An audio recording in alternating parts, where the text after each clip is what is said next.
Hey guys, Professor Bill, Comic Book University, and Champions issue number 27. All right, there's a lot to unpack in this issue, and I'm not going to be unpacking all of it, but we'll get to that. All right, so let's get right into who made this book. This issue is called Warriors of the Weird, the conclusion. It's also the conclusion of the Champions book. More on that later. Jim Zub is the writer, Max Dunbar on art, Nolan Woodard on colors, VC's Clayton Cowles on letters and production, and Sean Isaacs and Marcio Menez did the cover art. There is a variant cover by, here comes the butchering of a name, Marko Jurjevic. And yeah, so let's get into the book itself. So I also like that along the left side of the book they got, or the left side of that page, the titles page, they have all the different characters, their different names, not, like Mystic Marvel instead of Miss Marvel, Nova Knight instead of Sam Alexander Nova. So Sam and Man-Thing are the two characters who pretty much went through the portal into Weird World first. And I guess that by them being in there, even for just a couple of minutes by themselves, was enough to warp all of reality around there. Swamp Thing is the guardian of the nexus of realities, and it has been shown that he, by default, has some reality manipulation powers in and of himself. Although he's too, for lack of a better term, stupid to actually be able to figure out how to manipulate those powers himself. Things are usually manipulated around him, and that seems to have been the case. Sam Alexander has a lot of baggage. I don't know what else to call it, but he's got a lot of baggage from having had his Nova helmet taken away from him. Go check out S Guardians of the Galaxy to see Adsit get a little bit of surprise this week. He deserves as much pain coming to him for that dirty look that he had at the end. You know what I'm saying? After stealing the black Nova Corps helmet from Sam Alexander. Anyway, like, just go and send Deadpool after him. That's punishment enough.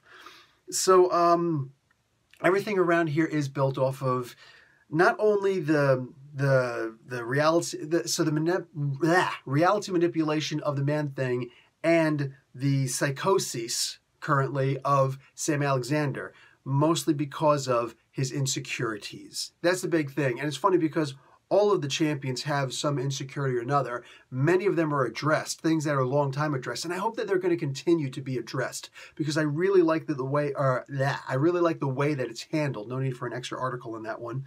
I like the way that all of these insecurities are handled in the book. I mean, it is a teen book, for crying out loud. This is the closest thing that we've got in Marvel to the Teen Titans, and handling all those insecurities and relationships is kind of important. Make no mistake, there's a relationship moment that happens in here which is extremely awkward, and I'm glad it involved Viv Vision more than anything else because, yeah, yeah,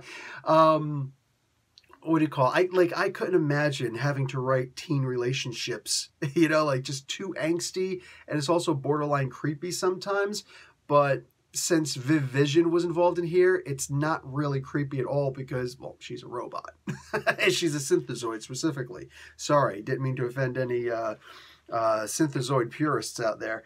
So all of this is, like I said, based around Sam Alexander's insecurities, and he has to get through those. And, of course, he's going to need it, as Joe Cocker would say, with a little help from his friends. So all of this worked really, really well. The whole comic, here's the thing, it all but flowed. There's only one way that this comic book could have been better, and that's if the story was allowed to breathe a little bit more. Now, it's funny, because that's usually something that I say about DC comics. The writers at DC, I don't know what it is, something in the water over there at corporate HQ, but they have so many stories, and they're just dying to get those stories out. So they bleed it onto the page, and you got like a 6-issue arc that should have been a 14-issue arc, for crying out loud. And in Marvel, they've got like a 3-issue story, but they're told, oh no, man, we got to make sure this goes to trade paperback, so I need you to put it into a 6-issue story, so stretch it out. It's like, dude, come on. So that's always seems to be the problems between Marvel and DC. One's too long, one's too short. In this particular one, it's more like a DC problem. There's a lot of story here, and I feel like it's just being crammed into this, not just this one book, because it was an arc, but the conclusion, it felt rushed. It felt rushed. There were a lot of things that there were many panels on here where there were no words on the page because the art was allowed to tell the story. Really good, I don't want to say trick, because trick almost sounds underhanded. I don't think there was anything debaucherous about this whatsoever. But it's a really good way of getting a lot down on the paper and allowing the reader to figure it out as opposed to explaining it, which will slow it down. And this book did need, especially towards the end, it really did need to wrap things up quickly. I did mention that this title is ending. That's it. Champions is gone. We're done. There's no more Champions, right? Because starting next month, there's going to be a new champion. It's being rebooted, so to speak. It's not even a reboot. It's just going back to number 1. They want to switch this around. Does it actually say number 1 on there? I can't see it anywhere. Anyway, it's going back. And it's funny because there was a lot of talk about role-playing in the book, and this whole arc was about Jim Zub's obsession with the Dungeons & Dragons world and the like. And you can go and see him being interviewed on D&D Beyond and a few other places. But on here, this actually looks like the Champions role-playing game logo more than anything else, which is kind of hysterical. I like that. I really do like that. I'm wondering who actually did the logo design for that.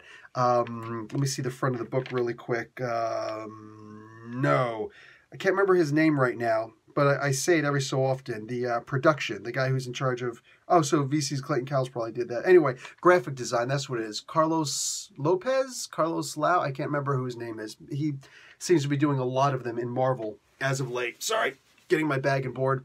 So there was a lot in here, and again, I feel like it should have had more time to breathe, which is fine though. I am curious to know how well these books, and you know, unfortunately, how well the book sold is not a good way of determining how good a book was. It's just about, you know, who's willing to take a chance on a new book per se. So it's not the best way to determine. It would actually be more of a census. Unfortunately, it's not too easy to take a census with Marvel. I don't think Marvel really does censuses. What a shame. If only they had somebody who knew better about how to get a feeling of the pulse of what's going on in society. Anyhow, I am curious to know how a lot of people felt about this. At the very least, I'd like to know on my channel, so if you guys could let me know in the comments below and whatnot, how did you feel about this Dungeons & Dragons excursion, or Mansions and Manticores? I like the dig on the name. But the reason why I'm asking is because this was rushed. If it wasn't meant to be rushed, sorry, it felt rushed. I felt like this could have breathed a whole lot more. And I'm wondering if we had a book where a lot of characters could go into a weird world pocket like this, all right? And you could have a different take on some of these characters. You know, Marvel's had lots of different imprints, like the Marvel Max, the Marvel Knights, and so on and so forth. And they could have a weird world of, I don't know, excursion, whatever they'd want to call it. We'll label it later. Where you can actually have Dungeons & Dragons versions of these characters, including a whole bunch of, or maybe all of these characters. I think it'd be a really good take, and just let that be its own monthly series so that we can explore those ideas further. Because this was really good. I mean, for crying out loud, Master of the World, bringing back an old Alpha Flight character, you know, saying just for the sake of this story and the story a couple arcs ago, I thought it was great, genuinely great. But it needs more pages, like a lot of pages. So much so that saying you have this many pages, unacceptable. I want you to give it a full run. Just let it go, man. I feel like it could do really well. Me, personally. That's just me. Hey, man. The great issue. All right, go and check out 10 Things About Master of the World, explained in a minute on Comic Book University for more on who this character is. And also Mordred the Mystic. They're in Weird World right now. There's already a whole bunch of crazy things happening with Weird World over in Weapon H right now. And I think there's another title that went into Weird World. You already have Crystar and the Crystal Warriors were reintroduced into pages of these books. Holy crap, there's a lot. There's a whole lot. The new version of the Brood, I can't remember what they're called, but over in Weapon H, dude, there's a lot going on with Weird World right now. And there have been a lot of calls for more Weird World ever since Battle Worlds came out. So I think that makes a really strong case to have a Dungeons & Dragons-esque world in the Marvel Universe, just in Weird World, where anything could happen, including a little tiny guillotine. Oh, wow, that was messed up. Anyway, some of you guys know what I'm talking about.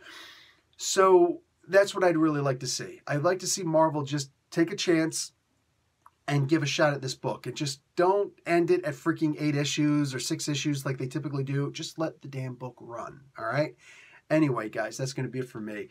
Pretty good book. I'm interested in seeing I don't like the idea when books go back to number ones. At the same time, I get it. I don't do this for money. You know what I'm saying? So, good luck finding the Comic Book University Patreon, right? I just do it because I love comic books. But the idea is, I do know that the videos that have a number 1 attached to it seem to do a whole lot better. And I know that's the case with Marvel also. So I get it. It's a money thing, but whatever. Anyway, that's serialization for you. So good book. I would definitely consider grabbing it.